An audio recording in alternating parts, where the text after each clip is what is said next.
љубов, грижа, среќа, тага, болка, сила, визија, мајка. Започнува Мама Визија. Не знаете колку е убаво кога сопругот ќе ви рече: минатата вечер детево многу пати се будеше, легни во детска, одспи се, ќе ти ја носам за цицање. Мислам, тоа го правеше во неделата еднаш, два пати обавезно, јас да отидам у детска сама да спием, за он да ми ја носи за цицање, за да не сум јас дежурна цела ноќ да не спием со неја. И тоа и со првото и со второто дете го правеше. Така да многу е важно тоа, затоа што од сонот, од одморот, од поддршката, од новата ситуација, од тоа доаѓаат на многу често оние проблеми со кои што ментални, со кои што се таа постпородилна депресија, затоа што жената сваќа дека не може да одговори на сеа и кога немаш поддршка, тоа мислам навистина е многу тешко.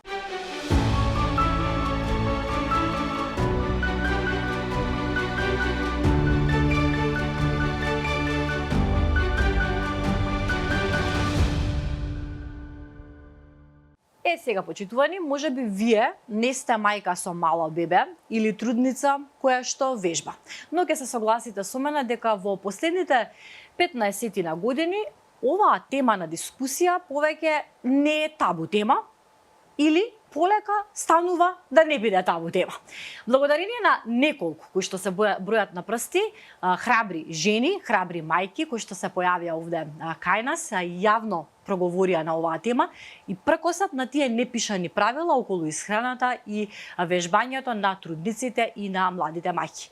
Една таква е и нашата гостинка. Храбра мајка, жена, 34 годишна мајка на две млади сладки принцезички. Ја познавате поголемиот број од вас преку социјалните мрежи, односно доколку користите Инстаграм, верувам дека ја следите, а доколку не, топло ќе ви препорачам да го заследите нејзиниот профил, од каде што имам да научите многу. Драгана Младеновска, добре не дојдовте во Мама Визија, драго ми е што ја прифативте поканата. Добре ве најдов, многу баш ми е драго што имам честа да зборувам со вас тука на теми кои што секогаш се актуелни. Ќе зборуваме за темите кои што се навистина актуелни и се почесто стануваат актуелни овде и на нашето поднебје, но за почеток би сакала да се запознаеме со вашата лична приказна како мајка. Среќна сум што ја прифативте поканата да го раскажете и вашиот дел, затоа што знам дека сте инспирација за многумина. Од старт ќе ве прашам дали е тешко да се организирате, бидејќи вие сте една борбена жена која што на само 25 години одлучува да направи сериозен чекор и да започне сопствен бизнис, оставајќи добра работа зад себе, сигурна работа што би се рекло овде. На 25 години отворате собствен бизнис каде што се вложувате максимално. Колку е тешко денеска да се организирате со две мали деца, со бизнис и еве да дојдете и на снимање? Не е лесно, но не е невозможно. Предизвик е, но да бидам искрена, мислам дека тоа ме прави и поиздржлива и поуспешна, затоа што заедно со се што создавам, покрај мене ги имам моите две деца кои што искрено ми се најголемата мотивација. Сакам да ми бидам пример кои ќе пораснат, да знаат по кои стапки да чекорат, затоа што навистина децата убаво е да им даваме совети, но тие многу полесно и многу повеќе ги прифаќаат она што го гледаат и што го чувствуваат од нас. Отварате, како што споменав, фитнес салон на 25 години вработена и се решивте да направите, тогаш не сте мајка, да објасниме, тогаш бевте девојка. Како доаѓа тој тригер кај вас? Што е тоа што ве инспирираше? Што е тоа што ве мотивираше да направите таков сериозен чекор во животот? Значи, вака јас завршив факултет и многу брзо се вработив, но додека студирав, додека бев на факултет, држав часови, тогаш во суштина се обучив да држам пилатес, добив обука и некаде трета на факултет почнав да држам часови. И јас паралелно додека терав, дури и на факултет, кога бев факултетот ми беше доста захтевен, но јас и покрај факултетот и покрај тоа што јас бев една од најдобрите во генерација, ги полагав испитите многу навреме, јас сепак наоѓав време за да држам часови, да се вложувам и таму и уште тука почна она балансирање на, што сакам да добиам во животот и да успеам уште тогаш, млада сум била, да го избалансирам времето, затоа што знаев што сакам всушност да постигнам. Кога завршив, се вработив брзо, како што кажав, но јас паралелно нели одев на работа од Сабајле, по платни држев појасниме, часови. го изоставивме моментот фармацевт. Се вработувате како фармацевт, тежок факултет, тоа е докажано. 5 години нели се вработив буквално на струка, почнав да работам и од Сабајле, нели првата половина од денот до 4 сте на работа, после 4 веднаш со кола одев во сала и држев часови. И во еден момент сватив дека јас живеам за моментот после работа, јас живеам за тие 2 сати после работа. И тука се роди желбата дека во суштина имав патување од работа, службено патување, каде што бев одсутна, бев во Русија некои си 10 дена. И во тој момент јас држев часови во друг клуб кој што не беше мој. И на вежбачките, на моите вежбачки не им кажав каде одам, не знам, така се случи спонтано. И во тој момент тие кога виделе дека неколку дена ме нема, они помислеле дека сум отишла на друго место. Добив не знам колку пораки, каде сум, дали ќе се вратам, зашто ме нема, и тука во тој момент ми кликна идејата и потребата дека тие луѓе таму доаѓаат за мене и дека јас треба и вреди да направам нешто свое, па макар и да не успеам. И кога почнав со бизнисот, јас почнав паралелно. Јас работев, значи одев на работа и по платне држев часови, тоа беше во 2017 година. И тука во тој период на борба со себе, како нели, не сум имала деца, но навистина не е лесно да се организираш, да работиш 2 работи, да се даваш максимум.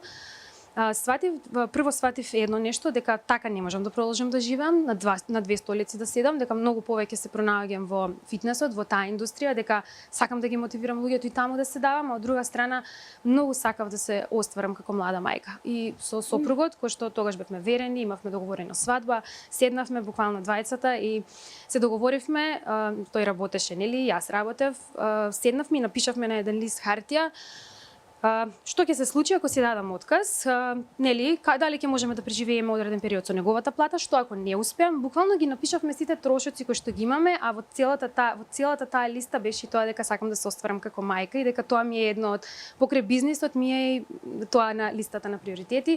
И свативме двајцата дека ќе излеземе на крај и дека тоа е чекорот кој што треба да го превземам, и одма следниот ден отидов на работа и кажав дека јас сакам да си дадам отказ. И тука всушност започнав, нели, многу повеќе да се давам во фитнесот, во вежбањето, многу повеќе да вложувам, и во суштина во тој период, нели, кога се случи тоа, се сеќам дека тоа беше јануари, јас истиот месец останав бремена, буквално истиот месец. Јас кога си отидов од работа веќе бев трудна, нели, бидејќи имате, нели, отказен рок, но во тој период останав трудна и беше предизвик голем, затоа што знаев дека треба да се дадам максимално и во бизнисот, затоа што почнувам, а јас од друга страна ќе бидам мајка и тука имав многу стравови, имав многу несигурности, но некако имав длабока верба во себе дека можам, дека ќе се организирам, дека ќе успеам, дека имам подршка, и навистина беше така. Беше предизвик. И очигледно било така, со беше оглед на голем тоа што предизвик, затоа што од друга страна тогаш се случи, јас тогаш имав само една локација кога се случи, нели, бременоста, отказот.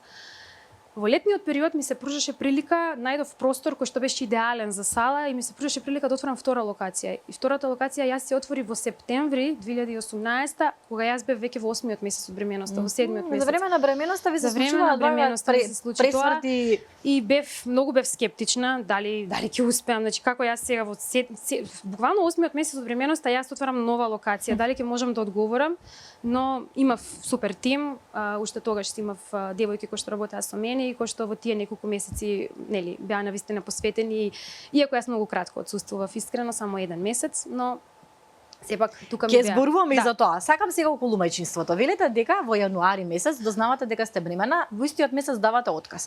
Ајде, како изгледаше моментот кога дознавте дека сте бремена? Искрено, нели, во тој период и факт е дека во денешно време многу од паровите се соочуваат со проблем и нели, јас бев една од првите во друштво, помеѓу колешки, другарки, кои што имав една другарка која што тогаш беше веќе при крај на бременоста. Но и таа самата сподели дека, нели, не можеле од прв пат, им требало некој, нели, одреден период за да остане бремена, и јас очекував дека окей, нели, сакаме, ќе биде, можеби не си ставав некој притисок дека мора да биде одма првиот месец, и не очекував искрено дека одма кога јас сум посакала дека ќе се случи тоа. Но некако не знам, знаев, дури не чекав ни да ми доцни. Се сеќам дека беше недела. Дента отидов со Сабајле, имав тренинг и си дојдов и му викам на маш ми, јас мислам дека ми беше 26 ден од циклусот, имам редовен циклус, не чекав стварно да ми доцне. Викам, јас мислам дека денес треба да направам еден тест. И он се смееше и ми вика, добро, дај, стварно вика, смешно е, рано е, нема потреба, остави. И јас викам, не, дај јас денес да направиме тест да знам на што сум. Интуитивно. И да, и навистина имаше 2 цртки на тестот, значи бледи беа, но се гледаа. И тоа е, нели, првиот момент, за втора бременост малце знаеш веќе што те чека. Првиот момент е кога ги гледаш тие двете цртки, е наплив на емоции, не знаеш што да очекуваш, не знаеш, имаш многу прашалници, што ќе се случува, како. Прв пат се соочуваш со тоа. Но сепак одма веднаш се јавив на мајка ми. На кого? Прво се, така? Одма се јавив на мајка ми, почнав да плачам. Како, што, не, мајка ми вика, чекај, па сите луѓе тука на светот се дојдени, се родени. Не си прва, не си последна, као со тие зборови, мајка ми, смири се, сталожи се, тоа е многу убаво, јас кажам. И страф имаш во тој момент, нели, не е се. Добро, и релативно млада личност. Да, тогаш бев 26 години. Тогаш сум била 25, после сум наполнила 26. И после тоа, нели, сестра ми секако ми беше секогаш тука подршка, сопругот. Каква беше бременоста? Првата бременост, велите дека вежбавте до последен момент, тоа го знам и сум го прочитала и сум го слушнала на некој од вашите интервјуа, што е фасцинантно за пред толку време. Повторно ќе речам затоа што тогаш беше дефинитивно табу тема. Да, беше. И тогаш мислам дека дури беше и како страв дека бремените жени треба да вежба, дури со опомени од доктори и така натаму. Каква бременост имавте вие? Какви беа тие 9 месеци живот? Искрено, јас првата работа која што кога ги видов двете цртки уште истиот ден, тоа се случи околу 3 сат преку ден, јас сабајлето имав тренинг, а вечерот имав друг тренинг. Типот на тренинзи кој што ние ги држиме е таков да јас со луѓето кои што групните тренинзи, јас го вежбам тренингот со нив. Значи јас вежбам од првата до последната вежба со нив. Јас сабајлето вежбав и вечерта требаше да одам пак на тренинг. И јас, нели, имав милион прашалници во главата, чекај малце сега, јас сум бремена, значи како треба да се поставам? Седнав, читав, нели, колку сум имала време, прво си, нели, нервозен си, затоа што, мислам, онака, како пун си со емоции, не можеш да читаш, да се фокусираш, но читав доста тој ден и си реков вака, ќе си се однесувам со себе си и со телото, како што се однесував до сега, ќе отидам на преглед, ако нешто, нели, има проблем, ќе ги слушам советите од докторите, но ако, затоа што многу примери кои што ги прочитав и по форуми странски и по некои, нели, баш луѓе кои што се занимавале професионално со фитнес и кои што продолжиле со вежбање во бременост, има многу позитивни примери и верував дека јас ќе бидам еден од тие позитивни примери. А овде какви совети доби од докторите? Тука советиве беа резервирани. Значи, вежбај, ама намали интензитет. И сега многу е важно секој пациент, секој клиент ние да го гледаме индивидуално, како што значи намали. Значи јас мислам онака не те ни прашуваат ти колку вежбаш за да знаеш што да намалиш, јас не знаев што, јас не знаев колку да намалам. No. И си реков дека ќе си продолжим со исто темпо и продолжив. Отидов на првиот преглед, нели, се беше во ред, докторката ми рече, нели, можеш да вежбаш, тоа е твој стил на живот, вежбај, ама нели со умерено темпо. И со внимателно. И со внимателно, јас си продолжив и сега тука ми се случи една баш ситуација во првиот триместар со Ана која што ме извади баш од кожа. Бев 8 недела и се сеќавам дека држав тренинг со топка. И беше петок, вежбам и некаде пред крајот на часот 10 минути почувствував некоја како некои сензации во стомакот, како нешто како кога добивате циклус, не можам да опишам нешто чудно и реков добро, окей, ќе го, нели, при крај сум на часот, ќе скратам 2-3 минути.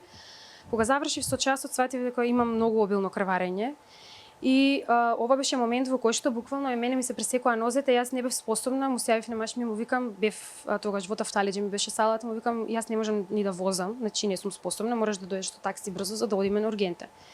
И тука во тој момент во главата се превртуваат 300 филмови, дали јас со моето вежбање и негрижа, дали јас сум лоша мајка што тоа го направив, дали јас нешто направив што не треба, значи прво си праќате осуди кон себе си, не можам да ви опишам како се чувствував. И стигаме во болницата и докторот, нели, знае дека идна работава, веднаш ме примаат и докторот влегува и буквално зборовите негови беа како да те подготвува на најлошото. Значи, млада си, здрава си, не се грижи, не си ни прва ни последна. Значи, тоа беа неговите зборови пред јас да ме стави на ехо да види што се случува. И јас, значи, бев како буквално лебдев, како да не бев на овој свет, затоа што чувствував дека тоа се случило заради мене. Но докторот само што легнав, само ја стави сондата од ехо и го слушнав срценцево и тука ми олесна и докторот ми вика ништо не си направила, се е во ред. Најверојатно ти пукнал некој капилар, си се истегнала најверојатно со ногата повеќе. Во првите недели од бременоста циркулацијата во матка е поголема затоа што се зголемува, нели, за да се формира плацентата и тоа е многу нормално и затоа и се јавуваат многу често крварења. Ќе бидеш добро, мислам многу сум му благодарна на доктор Палчевски, тогаш ме прими, затоа што ми даде надеж како не беше доктор кој што и покрај тоа што го види можеше да рече не треба да вежбаш, стопирај. Да, после ова стоп. После ова, туку ми рече, значи имај трпение, стрпи се овие 10 дена, мирувај малце повеќе, за после ако сакаш да си бидеш активна, да си вежбаш цела бременост. Го послушав, иако нели не бев апсолутно неактивна, мислам не сум држала часови во тие 2 недели следни, но си пешачев, се однесував нормално, се смири сето тоа и после тоа немав никакви проблеми во самата бременост, но секогаш нели продолжив да вежбам со истото темпо, мислам нели сум намалувала можеби во темпото малце, но навистина вежбав како што сум вежбала претходно, ама секогаш имав таа мисла само да не направам нешто.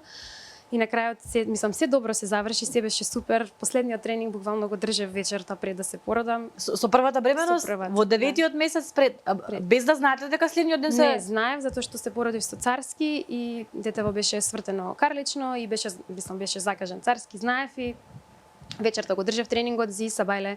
Така бевме договорени со докторот. Иди извежбај се, утре сабајле те чекам. Да, можеби затоа што и сватил и докторот дека тоа вас ве опушта. Тоа е вашиот мелем во целата ситуација и тоа сте вие и храна и подобро да вежбате отколку да не вежбате затоа што тоа е вашиот начин на живот уште од тинеџерски години колку што имав прилика да дознам низ интервјуата кои што ги читав за вас. А како беше породувањето со Ана? Како го пометите тој ден?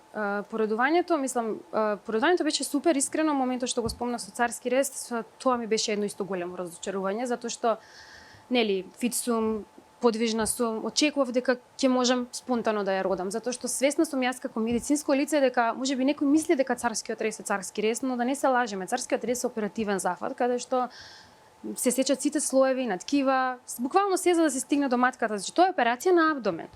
Јас бев свесна за тоа и очекував дека заради мојата физичка кондиција јас ќе успеам да се породам спонтано, но за жал во 33-та недела од бременоста многу се намали плодовата вода, не знам заради која причина и ме следеа нели константно одев на прегледи на мислам дека на 10 дена нешто отприлика.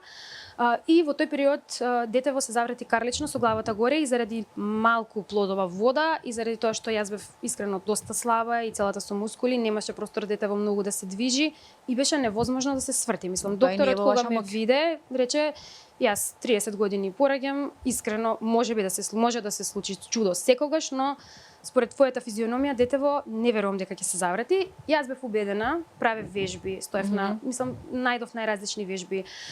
Ги повторував во денот по 3 пати. Имаше позиции да стоиш на глава, ако веруваш на глава, стоев превртена и бев убедена дека ќе свртам, не успеав. Ама докторот и покрај тоа нели во 38 недела веќе ми сугерираше дека можеби треба да размислуваме за царски, нема да се сврти бебето, малку има плодова вода да не испадне да треба да одиме на итен царски. Јас чекав до 40 недела, имав нешто, верував ќе се сврти, на крај џабе верував. Не се сврте. Пргава ли е Ана? Значи ли тоа дека е пргава? Не се сврте воопшто и отидов еден понеделник така, мислам 40 недела бев, не беше, знаев дека треба оваа недела да се случи нешто и докторот ми рече ова веќе не може да се чека. Утре мораш да дојдеш, мислам, стварно ризично е, секој ден е ризик, на крај стварно ќе треба итно и тоа ќе биде стрес и за тебе и за нас. Да. И тоа ми беше разочарување, но искрено после сватив дека на крајот на денот најважно е да сме живи и здрави двете на и тоа, се закрепнав и А како беше закрепнувањето по царскиот рез?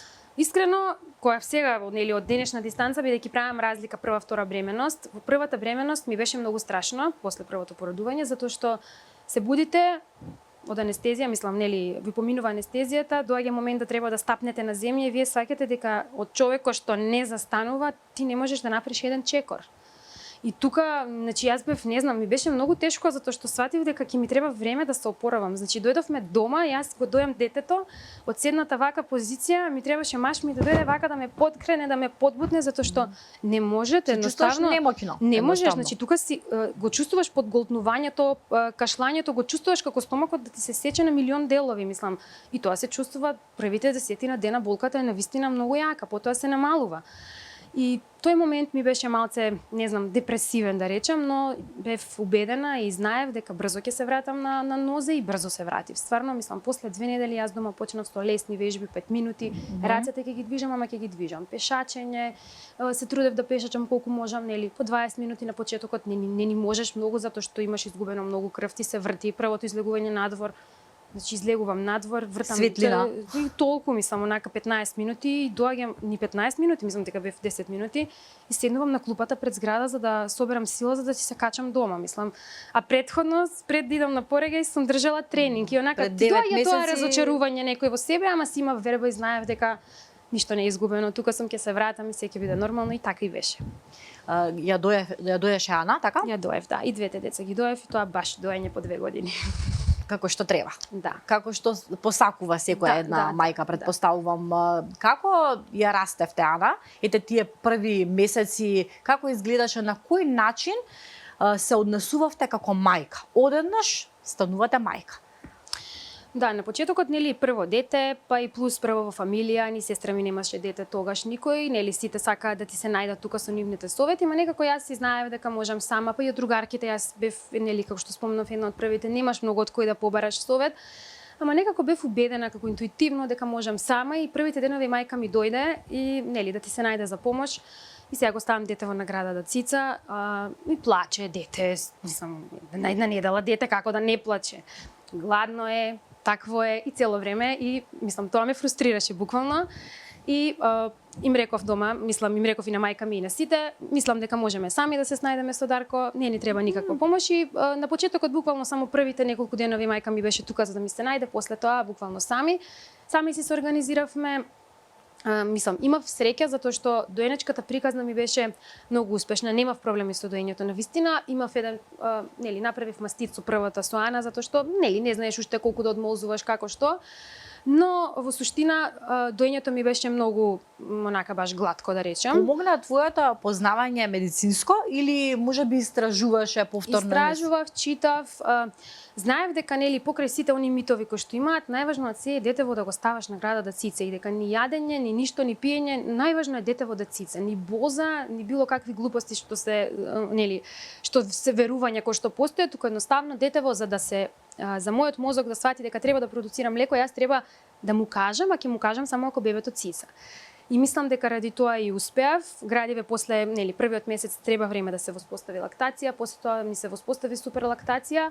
Предизвик ми беше моментот што јас после месец дена се вратив на тренинзи во сала да држам и морав во денот, значи детево немаше 40 дена, се сеќавам Ана се роди на 20 ноември, јас на 20 декември го држав првиот тренинг. Секоја чест. И мораше да отсуствувам од дома. И сега ти мораш на тоа дете да му оставиш, значи тоа знаечеше дека јас 2 сати минимум ќе ме нема дома, можеби и 3. И почнав да се одмолзувам и беше тоа процес затоа што треба да се одмолзиш, па да оставиш млеко, начинот на чување, но фатив ме ритам брзо, мислам Дарко беше секојаш тука. А колку вашиот сопруг беше поддршка за тоа? Како тој реагираше на тоа дека вие кажувате дека на 40 дена ќе го оставите бебето? Секогаш, мислам Дарко е секогаш, мислам и ден денес се што постигнуваме заедно. Многу пати знае некој да ми рече убаво што ти помага Дарко, не ми помага, тие деца се наши и заедно ги чуваме, така да мислам никаков проблем немал, мислам тој е татко кој што менува пелени, татко кој што дури многу повеќе време заради мојата работа поминува со децата и ден денес, оне тој што ги носи на активности, што ги носи во градинка во школа затоа што јас сум заради работата од сабале сум зафатена, попладне сум зафатена, така да и тогаш тоа не представуваше никаков проблем за него, нели му беше чудно на почетокот, но се навикна многу брзо да менува пелени, да пресоблекува, да дава млекце, да успева. Да, и кој е тој стереотип дека ете мајката не може да излезе, ако физички е способна да излезе и може, зошто на кратко сега не да го остави детето, но на кратко зошто да не тој социјален живот претпоставувам кај вас не недостасувал и тоа ментално здравје по бременоста очигледно било стабилно. Апсолутно не, затоа што имаш поддршка, чувствуваш, мислам, не знаете колку е убаво кога сопругот ќе ви рече минатата вечер детево многу пати се будеше, легни во детска, одспи се, ќе ти ја носам за цицање. Мислам, тоа го правеше во неделата еднаш два пати обавезно јас да отидам у детска сама да спием, за он да ми ја носи за цицање, за да не сум јас дежурна цела ноќ да не спием со неа. И тоа и со првото и со второто дете го правеше. Така да многу е важно тоа затоа што од сонот, од одморот, од поддршката, од новата ситуација, од тоа доаѓаат на многу често оние проблеми со кои што ментални, со кои што се таа постпородилна депресија, затоа што жената сваќа дека не може да одговори на сеа и кога немаш поддршка, тоа мислам навистина е многу тешко. Да, и кога постојано си ти 24/7 во 4 зида и само со бебето се запоставуваш комплетно себе си и тоа нормално дека кога тогаш ќе те стигне. Апсолутно. Ана е сега 7,5 годишно девојченце, оди во училиште. Ајде за неа за малку како го добива името и какво детенце е таа? Ана името го доби, сакав детево да има кратко име, да биде интернационално, нели, да не биде, пример, моево име Драгана, така малце долго е, на татко и Дарко и неговото име така чудно звучи на англиски, сакав да биде името интернационално и заради тоа сакав да биде едноставно, кратко, да си одговара со презимето. И така го доби името. Исто и втората керкичка се вика Ема и незиново исто да биде кратко, баш и незиново во тој стил. Искрено, и Ана и Ема многу мирни бебиња. Значи, не сум имала проблеми ни со грчеви, ни со ништо. Мислам, јас верувам дека и децава ја чувствуваат нашата енергија и јас сум била смирена. И татко им е бил смирен цело време, значи воопшто не биле плачливи. Ана дури многу, мислам, убаво спиеше, не беше ни дете кое што се буди премногу, сестри се будеше малце повеќе, но беше дете кое што навистина беше лесно да се чува. И понатаму, нели, сега си носи предизвици чувањето на деца, особено помеѓу првата и втората година, кога не се свесни за опасности и слично, кога се попалави, но Ана е во суштина многу мирно дете и ден денеска, еве сега нели како е порасната. Она е многу мирна, многу е емпатична, многу се сочувствува со сите, како пример еве со сестри, односот со сестри го гледам, како она секогаш е мислам никогаш кога се роди сестри, нели стравуваме дека ќе се јави љубомора. Во ниту еден момент, мислам, верувам дека и нашиот пристап кон нив и кога се родила помогнало, но најверојатно и нејзин карактер, значи во ниту еден момент она не покажала љубомора кон сестри или јас да се плашам бебево да го оставам со неа, да не му направи нешто. Она дури викаше мама оди бања и се јас тука вака ќе седам над неа, ќе чувам и стоеше над неа вака да не падне. И ден денес е таква, грижлива, принципиелна, почитува, мислам, задоволна сум од тоа како е воспитана искрено. Како дојде до втора бременост, посакуваше и Ана, бараше братче, сестричка, вие повторно седнавте и разговаравте со сопругот. Дали беше плански втората бременост? Да, плански бе, мислам и првата и втората беа плански, со тоа што нели кога се роди Ана, млада бев од еден период, не ни стануваше збор за второ дете, првите 2-3 години, првите 2 години уствари. Не стануваше збор затоа што и бизнисот и јас тука кога се всушност кога пред да се роди Ана, значи Ана се роди на 20 ноември, јас на 15 ноември поднесов документи на факултет и се запишав на магистерски.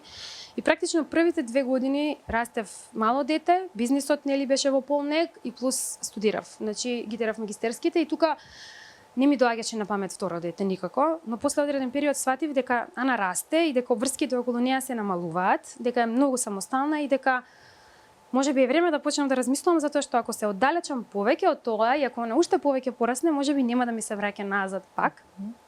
И во тој момент нели Ана беше некои 3,5 години негде кога останав трудна со има, мислам исто плански. Исто се случи од прв пат, значи баш сум си благодарна за тоа затоа што нели во време во кое што живееме, сметам дека тоа е огромен благодет да не се бориш со тоа. Но со има бременоста ми беше малку за нијанса, мислам да можам да речам помачна. На почетокот имав доста гадење, ама буквално гадење кое што не можев да функционирам, значи станувам са бајле и легнувам пак на креветот, не можам ни кафе да испијам, значи ми се случуваше, имаше денови врзано да речеме 4-5 дена во кои што јас сум со пола банана. Иако нели немам више кила ништо, ослабев 4 кила на почетокот на бременост си, никој не знае, сите ти викаат многу си ослабена, многу си пропадната. И мислам ми беше доста мачно, фала му на Бога што тоа после 12-та недела некаде се смири, после 13-та недела и си се вратив нормално, а и во тој период рачунајте, нели, јас држев часови, јас мене ми се гади, ја не сум јадела, ама нема кој да, мислам, немам опција, јас не можам да се исклучам, да се ставам на пауза, тоа ми е работа. И држев часови, тој момент додека го држам тренингот ми е супер, кога ќе отидам дома те фаќа нели гадење, мачно ти е, немаш енергија, немам енергија и затоа што не јадам, немам енергија и од самите хормони. Почетокот, но после тоа се среди и беше подобро. Бременоста очигледно било покомплицирана, а како беше породувањето со Ема? Како го паметите? Исто Така? беше царски. Сега тука моментот исто јас бев убедена, 4 години се поминати, ќе родам природно сега. Јас пак со истата мисла терав дека ќе направам се за да ја родам природно. И докторот ми рече, значи не е невозможно, имаме многу ситуации, да видиме како ќе тече, мислам, он не ми вика не може од старт. И Продолжуваш кај истиот доктор? Не, првиот доктор кој што ме пореди отиде во пензија, после отидов кај друг доктор, но мислам супер, мислам и докторот беше одличен, немам зборови за докторот. Мислам бременоста течеше нормално, скроз нормално, кога бев 33-та недела или кога влегуваш 8-9 месец, детево исто се заврте карлично, пак нагоре со главата и јас викам ова не е нормално. А и сестра ми била завртена карлично и јас викам ова можеби има некаква генетика, мислам, сестра ми мајка ми едва ја родила. И на сестра ми детето исто беше свртено карлично и сестра ми заради тоа се породи исто и она со царски.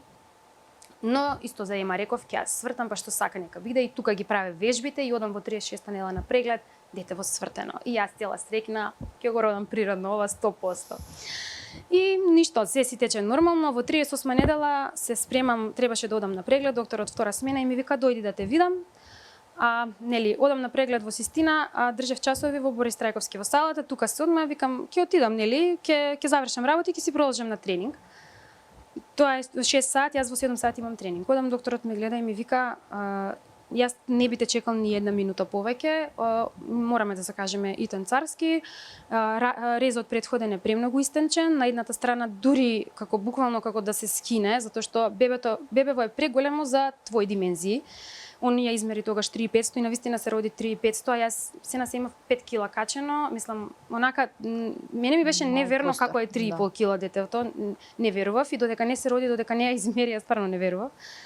И ми рече докторот многу е ризично затоа што секој килце или секој грамче плюс на детето дополнително го ја обтегнува матката и можеме да направиме проблем, не дај Боже да прсне, да искрвариш, мислам не сакам да ти ги објаснам компликациите. Утре и задутре ни е се закажано, но утре ќе дојдеш прва са бајле пред сите и да ги закасниме другите, јас не би ризикувал ни минутка. И јас јас утре да дојдам, значи јас одам на тренинг, ташната ми е со мене спремна. Каков тренинг? Докторот вика ти не можеш да одиш на тренинг. Не, викам, кој ќе ми го држи часот? Ја не можем никој да договорам, викам за 15 минути, часот почнува. И ми вика, добро, оди горе, нека ти земат крв, договори се со анестезиологот, заврши работа, оди држи час. Ми го знаеш бројот, ако треба нешто звони, ако не утре са бајле до 6 сати, чекам тука. Драга, да ми кажеш дека отиди дека го одржа часот. И го држав часот и пак како да е последен на светот. Значи се извежбав за сите пари. И дури нареден ден. А им кажуваш на Не, само на никој не кажувам, само дома, нели, на мајка ми кажав, на сестра ми и Дарко знаеше, никој друг не знаеше. И они ништо, мислам, они не ни очекуваа затоа што нели 38 недела бев, реално имав уште 2 недели, ни блиските не очекуваа. Но и отидов са бајлето. И со какви мисли вежбаше тогаш или ги тргаш мислите на страна? Ги тргам мислите и тоа ми е време во кое што јас нели кога ти кажуваат дека и утре мораш да дојдеш и одма тука имаш момент на стрес, на нервоза, како сега утре, не си подготвен психички, буквално ти се случува блокада емоционална.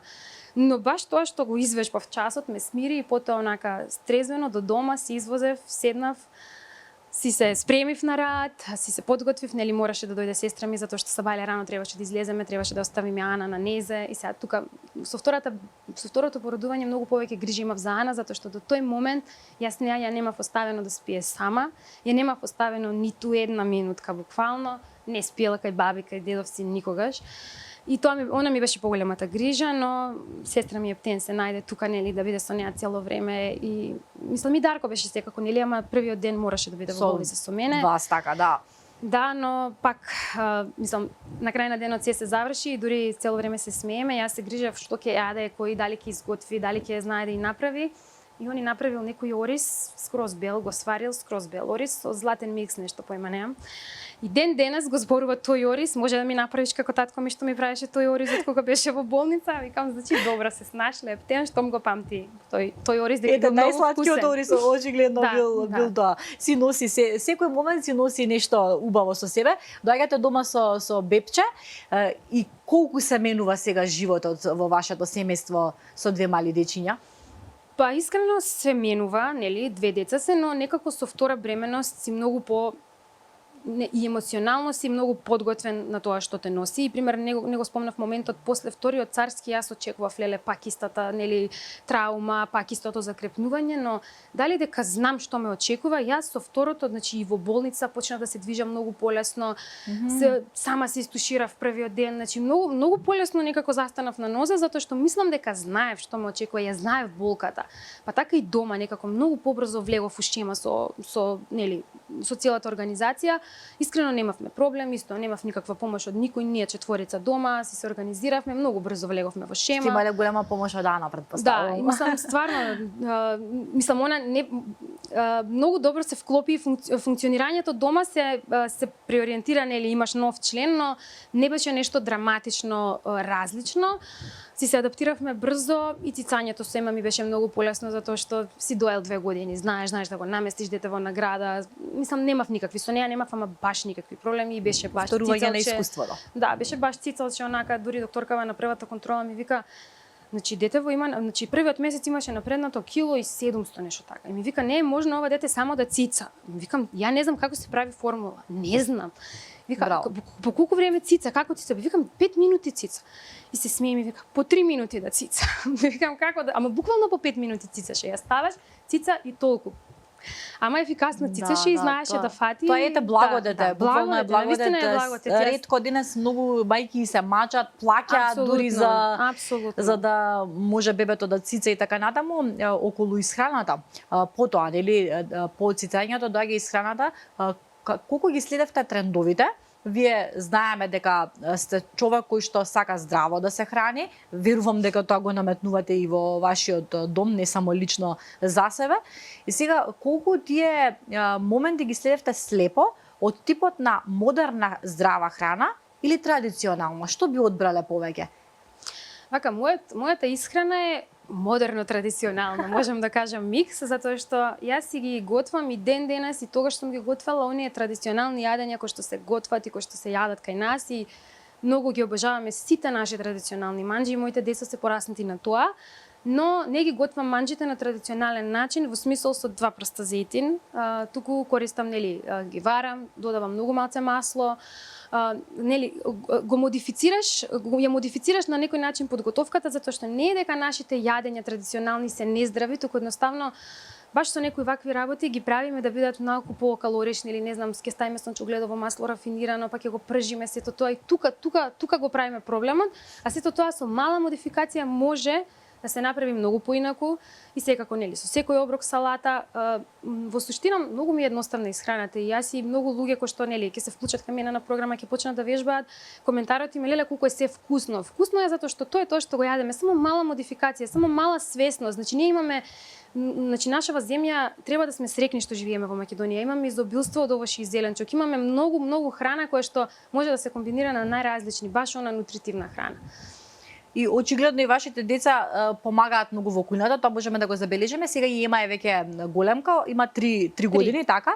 И можеме да забележиме дека ви помагаат во кујната и тие всушност се навикнати на тој начин на исхрана. Бараат ли тие нездрава храна? Ете, сега одат во училиште, на градинка, слушаат, гледаат дечиња, знаат ли да побараат нешто? Како вие како родители реагирате во такви ситуации или понекогаш им дозволувате на децата да? Јас не сум за тоа да се забранува, значи апсолутно нити јас на себе си забранувам, значи ако мене сега ми се јаде сладолед, јас ќе идам и ќе си дозволам и ќе си го купам.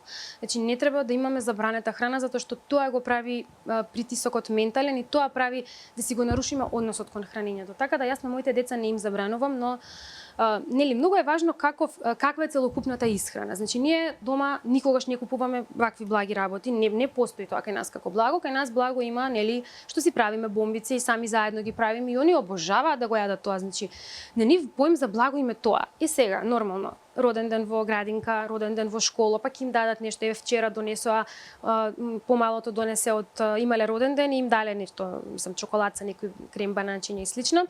И двете седнаа, мамо ќе ручаме и после тоа ќе го јадеме благото од роденденот. Океј, изедоа се и двете седнаа, си го поделија, нели, океј, Ема беше роденденот, ама седнаа двете на пола. Сите чоколадца што беа на пола си ги поделија и океј, тоа е тоа.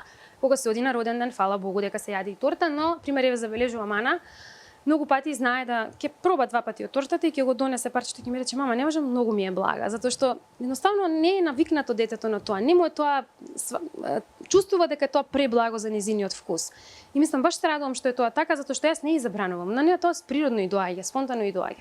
Но не е дека не јадат, мислам, навистина, но мора да си има граница, мора да си има усул, не можеме да им дозволиме да јадат до бескрај, затоа што ние сме тие што ги поставуваме границите, ако јас не им поставам граница, кој ќе им постави? Кога сме кај исхраната, вашата платформа FitLife не е само платформа за спортување, за исхрана, туку е еден начин на живот кој што го пренесувате толку природно и преку вашиот профил на Инстаграм, на толку природен начин го пренесувате дека еве може да се живее и вака, еве и убаво рековте со истите намирници на многу поздрав начин обработени, може да се живее и вака, а не мора да живееме како што живееле нашите предци со нездрава храна. FitLife го доживувам јас гледајќи ве и следејќи ве како една платформа за инспирација за секој еден современ човек. И сега имате во вашата програма и програма за трудници и за постпартум програма, односно за жени кои што се породиле. Ова ми беше многу интересно затоа што верувам дека има голем интерес се повеќе и повеќе. Колкава бројка на трудници и на постпартум жени се приклучени во вашата програма? Имате ли статистика за тоа? Немам да вадиме секој месец. Бројката на постпартум жени е многу голема. Значи, пример од почетокот 2023 година ја извадив програмата. Од тогаш па до денес мислам дека над 1000 жени ја имаат извежбано програмата, можеби повеќе во моментот, не сум точно сигурна. Програмата за трудници, програмата постпартум програмата ми е програма која што трае 2 месеци, е со ограничен пристап, а програмата за трудници може да се вежби континуирано. Па таму во програмата секој месец, искрено, бројката на трудници е некаде околу 50-60, што навистина не е мала бројка за таква специфична група. И јас сум многу задоволна затоа што свеста расте, затоа што жените стануваат свесни дека тоа им носи бенефит. Претходно имав само пилатес тренинзи од пред скоро време, бидејќи јас имам супер тим на инструктори, во тимот имам инструктор по пренатална јога, снимивме тренинзи и пренатална јога, така да имаме сега покрај пилатесот имаме и јога. Во план сум да го апгрейдирам сето тоа затоа што изминатава година поминав доста едукации, па сакам сакам на уште поголемо ниво да и самите тренинзи, начинот на дишење, пристапот, затоа што не е само вежбањето, значи моментот е, нели, ментално јас да си го смирам и телото и пристапот и во програмата за трудници мене ми е не се само тренинзите. Јас снимив, не знам, преку 30 едукации во кои што на трудниците сакам првин да им објаснам што се случува со нивното тело, со хормоните, како треба да се адаптира исхраната. Имаме многу голем број на трудници со гестацијски дијабет кои што се соочуваат со проблеми, не знаат од каде да тргнат. Значи им подготвив мени. Менито не е слепо да го следи, туку да види таа мајка како треба да си го организира оброците, што е тоа што треба да намали, што е тоа што треба да зголеми, но и да разбере што е гестацијскиот дијабет. Значи мојот пристап е пред се преку едукација, затоа што ако ти разбереш што ти се случува во телото, ти без јас да ти кажам што да јадеш, ти ќе сватиш што треба да јадеш. И тоа е пристапот кој што го негувам во сите програми и воопшто и дома, и јас го живеам тоа. Значи сакам да разберам, јас сум разбрала, нели, со мојата едукација, со се сум разбрала што се случува и сваќам дека грижата за мене е нешто есенцијално кое што ме држи во живот и тоа е тоа што сакам да го пренесам. И лично тргнувајќи од себе, со оглед на тоа што и да сте поминале низ 2 бременности, дополнително едукацијата, сте компетентна личност да го пренесете и со вашето знаење како медицинско лице. Кои се најчистите митови кои што ги има кај нас во општеството за бремените жени и исхраната? Што не треба да јадат и тоа е некое непишано правило и зошто не треба да го јадат? Па мислам дека најголемиот мит не е зашто не треба да јаде. Трудна жена кај нас во општеството треба се да јаде, туку моментот е дека женава трудна си сега, касни си, нели, моментот трудна си, касни си. Моментот е тоа што во бременост треба да бидеме свесни дека, нели, одговараш за друг човек. Едноставно треба да бидеш свесен дека од тоа гориво што му го даваш на телото се создава нов организам. И ако тргнеме од тој момент дека од тоа гориво се создава нов организам, јас сакам тој организам да се изгради добро. И некако мене во бременоста, нели, јас сум свесна, јас од 13 години сум во тоа и сум свесна, но во бременост и во едната и во другата свеста за важноста на исхраната ми се зголеми, мислам дека двојно, затоа што бев свесна дека јас суштина со секоја моја акција влијаам на некој начин на моето дете и не го правев тоа од притисок, леле, ако сега каснам нешто што ќе се случи, не, нема ништо да се случи, но едноставно јас бирам да се хранам така затоа што јас сакам утре да создадам да имам здраво дете. Дете кое што, нели, зашто јас со моите избори да му наштетам на моето дете? Зашто да јадам сендвичи, хамбургери, трансмасти и шекери рафинирани и да направам проблеми на моето здравје и на здравјето на моето дете? Мислам, многу е лесно, треба само свесно да пристапиме, не само во бременоста, и општо во животот. Значи, не можеме да размислуваме само во моментот да си ги задоволам емоциите, сега да изедам едно чоколадо. Да размислиме за утре, како тоа чоколадо мене утре ќе ми влијае. Нели, јас сакам да бидам добра мајка, јас сакам да им се најдам на децава и утре, јас сакам да бидам здрава пред се за себе. Така да тој е моментот од кој што секоја мајка и секој човек треба да тргне. А што по породувањето? Постојат и митови околу задоилките, конкретно, дека не смеат да јадат некоја храна или дека треба да јадат таа храна за повеќе млеко и така натаму. Кои се најчестите митови во овој период од животот? Да, значи мислам дека митови повеќе има во периодот на доење.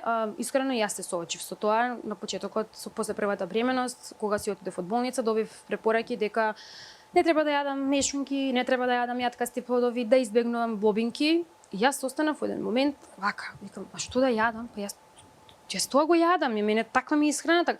Што би јадела? Ја да јадам лепи ориз и компири само, што да јадам? И од тој момент искрено почнав многу повеќе да истражувам на таа тема. Во науката нема докази дека мешунките или не знам или јаткастите плодови предизвикуваат грчеви кај бебињата. Мислам, не е докажано сето тоа. Тоа се научни верувања и многу е нерационално.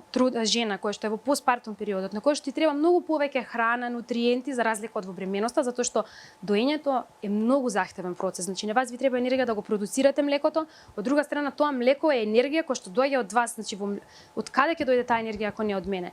Така да многу е позахтевна исхраната и многу треба повеќе да се внимава во постпартум периодот отколку за време на бременоста. Затоа што во бременоста докторот знаеше мене да ми рече детето е себично, ќе си земе од тебе се што му треба. Ама тука треба многу повеќе да се внимава. Нели читајки сватив дека сите тие митови, тоа се во суштина митови и дека не е рационално јас да исклучам ако не сум сигурна дека на моето бебе му смета. И најважно е жената да направи попатна елиминација. Ке каснам денеска, не знам, играшок, играв, ќе видам дали кај детево ќе имам некоја реакција, можеби ќе биде плачливо и можеби тоа е нели момент денеска.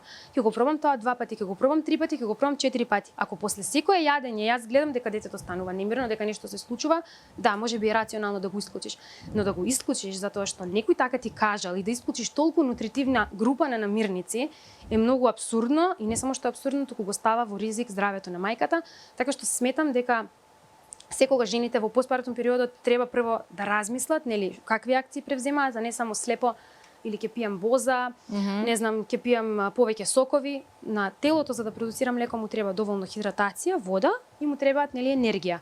А таа енергија треба да потекнува од нутриенти кои што се хранливи, кои што во вистинска смисла ќе му дадат хранливост и на млекото и на самата мајка да може преку храна, секогаш тоа го нагласувате, колку што можеме поредовно да го внесуваме преку храна, преку оброците кои што ги имаме, а не преку дохраната.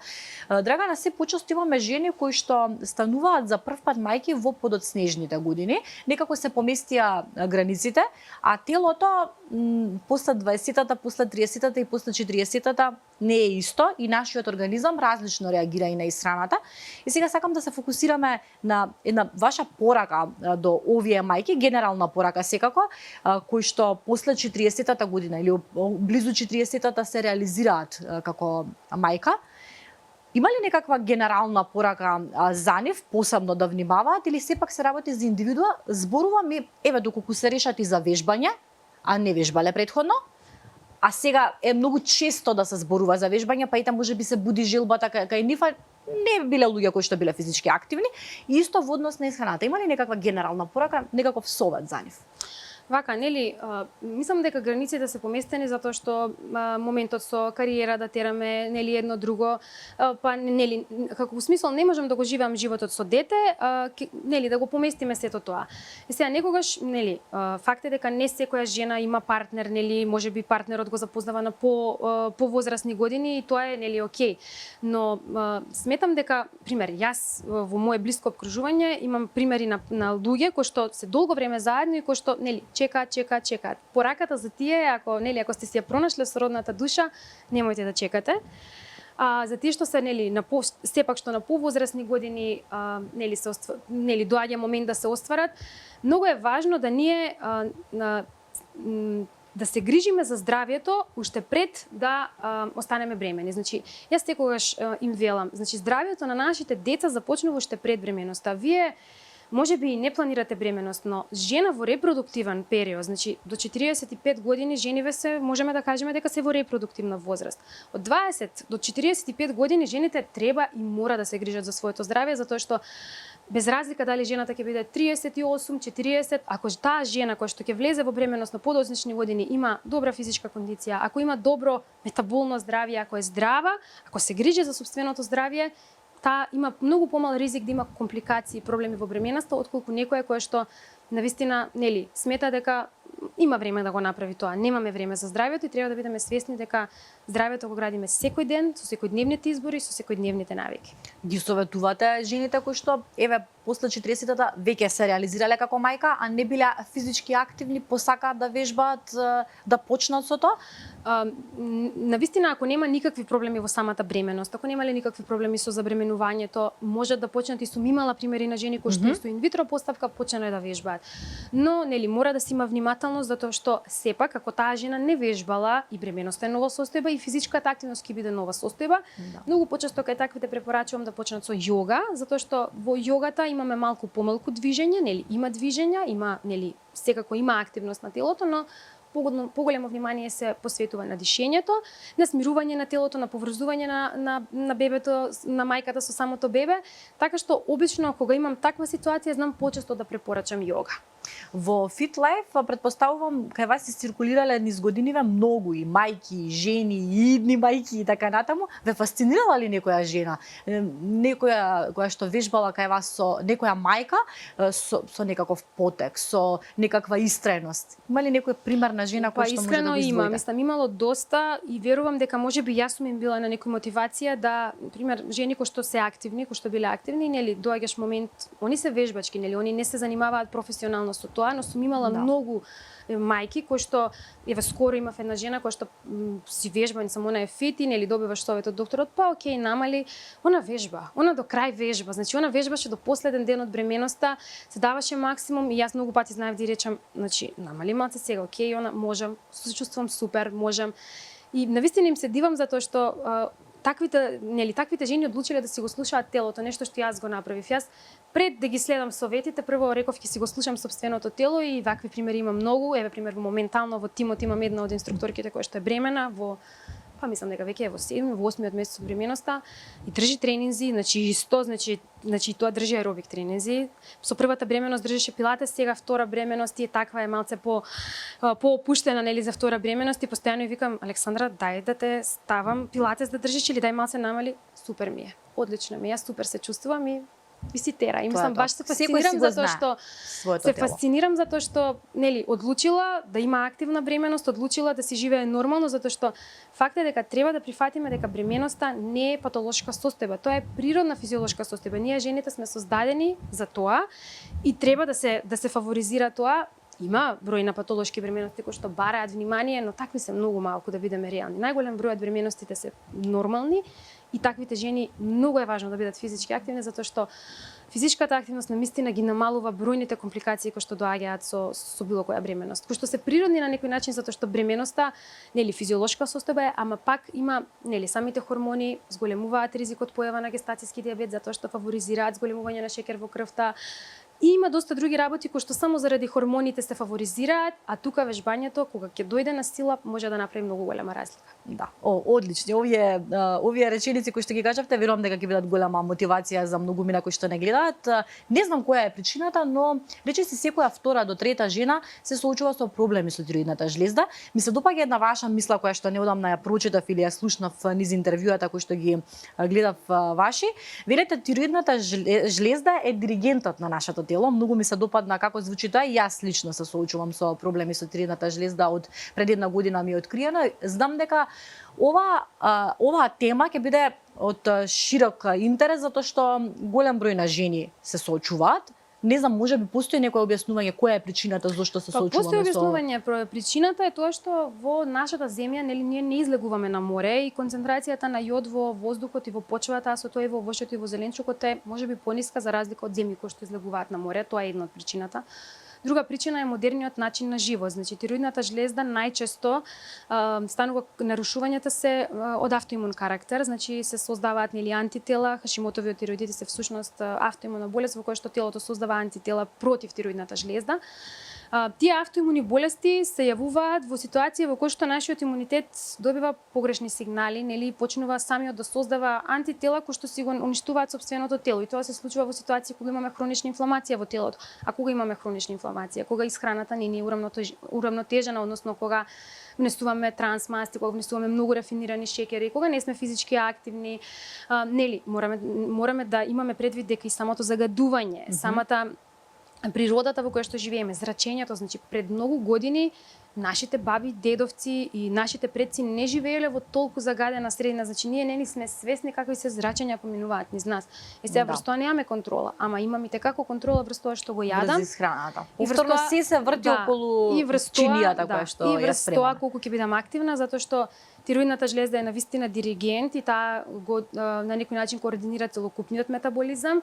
И многу често, пример, јас сум имала ситуации во кои што на жените не им се препорачува физичка активност, но тоа е многу апсурдно затоа што многу е важно жена која што нели сепак не треба да има други патологии, но физичката активност со пореметување на тироидната жлезда треба да бидат нептен врзани, затоа што колку повеќе мускулна маса имате, толку повеќе зголемуваме сензитивноста на клетките за инсулин и толку повеќе се подобрува целокупниот метаболен одговор за да јас преку таа индиректна акција и помогнам на тироидната да функционира многу подобро. Ајде накратко за да опфатиме уште малку дел од вашиот приватен живот, накратко уште за тироидната и исхраната. И тука има митови. Како нема митови? Многу има митови. Така? Не треба да јадам зелка, не треба да јадам тоа, не треба да јадам она. Многу често, мислам дека заради морето од информација, луѓето повеќе се врзуваат за тоа што не треба да прават. Не треба да јадам тоа, не треба. Никогаш не се фокусираме за тоа што треба да правиме. Зелката точно и сите зеленчуци од фамилијата на зелки имаат во својот состав, тоа се викаат гоитрогени супстанции кои што можат да го попречат инкорпорирањето на јодот во тироидните кога се создаваат тироидните хормони на ниво на тироидна жлезда. И тука има нели механизам на дејство и тоа е докажано спред науката дека е така. Но за тоа да се случи, јас треба да изедам не знам колку зелка и тоа нема да се случи ако јас 3 пати во неделата, 2 пати во неделата јадам зелка. Но тоа е некој мит кој што луѓето си го сватиле. И така се пренесува, и си се без пренесува. објаснување. Така што мојот совет е не се ограничувајте, јадете разновидно, јадете го тоа што е квалитетно, тоа што е нутритивно, внесувајте свежо овошје и зеленчук, фокусирајте се на целината, не на индивидуалните намирници кои што не треба да ги внесувате. Не е рационално да исклучиме ниту еден од овие зеленчуци или во најмала рака со готвењето се намалува концентрацијата на гоитрогени, гответе ги. Приготвена, сварена, се разложуваат. сарма, таков тип на... И сите, пример, брокула, карфил, сите тие се во истата сварен, група на зеленчуци, исто кога се варат, се намалува концентрацијата на гоитрогени. Ете, одличен совет. Ајде сега малку околу твоето детство. Каде си растена? За твојата мајка, каква е личност е таа, колку се поистоветуваш себе си со неа, како мајка, сега реализирана, дали се пронаоѓаш себе си во незиниот начин на воспитување, нешто околу твоето детство. Да, јас сум родена во Берово, израсната сум таму, израсната сум во природа и навистина многу сум си среќна за тоа, затоа што сум имала, мислам, ние сме таа генерација на деца кои што ние го фативме и времето со технологија, но сепак детството ни беше без технологија и јас имав многу убаво детство, во двор, на улица и навистина, мислам, имам преубави спомени од детството, некако и сите братучеди, сите бевме на слична возраст, така да јас детството го поминав надвор. Мајка ми искрено, мислам, она е прекрасна жена која што, за јас сум многу среќна што не воспитале така работливи и мене и сестра ми, нели, пред се ни пренела вредности, нели, да бидеш, да останеш и да бидеш човек. И многу важно, мислам дека тоа ми од неа моментот со готвењето, со грижата за сите тие работи, да биде домашно, тоа ми од неа, затоа што кога бевме мали, секогаш она го фаворизираше тој момент. Значи дома да се руча, сготвена храна. И се сеќавам постојано, нели, кога почнавме да излегуваме и беше хит, имавме една сендвичара во Берово, излегувањето суштина се сведуваше да излезеш да свртиш едно крупче и да седнеш во сендвичарата. И мајка ми цело време ми викаше, абе, окей, седни јади, ама тој компир таму го пржат во знаеш колку масла. Прошетај се, посети со другарките, дојди јас ќе ти спржам компир. Ќе ти го направам најубав. И колку пати ќе си дојдам навечер и само ќе одам и мајка ми вика ќе доаѓаш и само ќе ме бутнеш, јас кога сум легнала, стани да ми направиш компир. И ќе стане и ќе ми направи. Мислам буквално затоа што јас сум како уште од тогаш јас сум ја сватила таа порака дека тој компир таму не е добар, не е компир. Ќе дојдам дома, мајка ми ќе ми направи поубав и секогаш беше така. Мислам за сите работи мислам дека тоа ми е нели таа љубов кон готвењето и кон да биде домашно ми е всадена од тогаш и се сеќавам дека нели колку тоа било всадено, бев пето оделение или шесто пето бев оделение.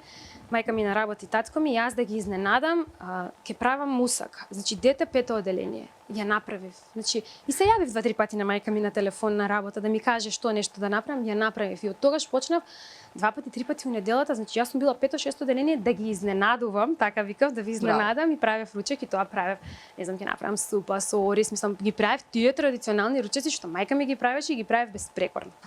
Баш интересно колку со оглед на тоа што таа живее во Берово, така? Да.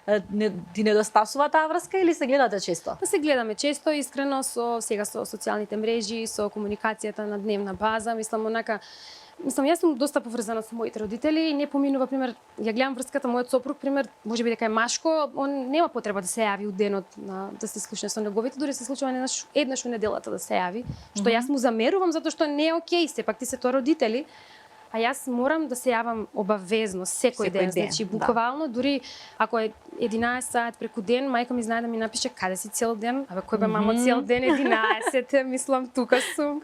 Така да, навистина сме блиски, одиме често во Берово, затоа што и децата, мислам, имаме таму многу убав двор, многу, мислам, природа.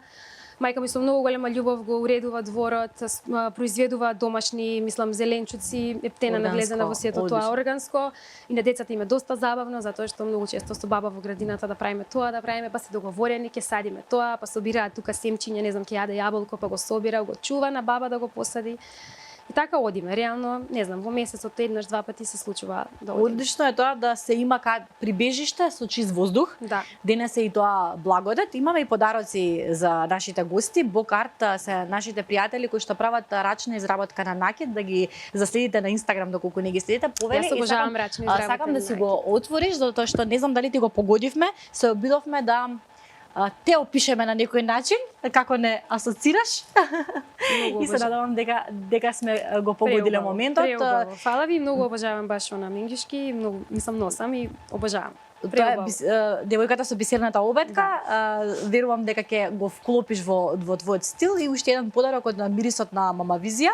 Тоа се Фрида, цвеќарница која што ги прави најубавите цвеќиња. Ова е велигденски букет за тебе во знакот на нашиот христијански празник. Уживај во цвеќето и на самиот крај Драгана ќе те замолам Мама Визија твоја за твоите дечиња, Ана и Ема. Ќе ја слушнате еден ден оваа порака, знам и верувам во Мама Визија. Која е твојата лична визија како мајка за нив? Мојата визија за нив е да останат такви какви што сте, да бидат упорни, да бидат истрени и пред се да бидат луѓе. Најважно во животот е да бидеме луѓе. Да, најважно е. Убава порака, убави мисли, убави совети од тебе, Драгана, како и секогаш. Благодарам. Ми беше навистина огромно задоволство што те запознав лично. Верувам дека беше задоволство и на нашите гледачи кои што останаа до самиот крај заедно со нас. Ќе ви се заблагодарам што погледнавте уште една епизода на Мама Визија. Останатите ќе ги најдете на нашиот YouTube канал и продолжете и понатаму да се информирате преку Слободен печат. Секој добро.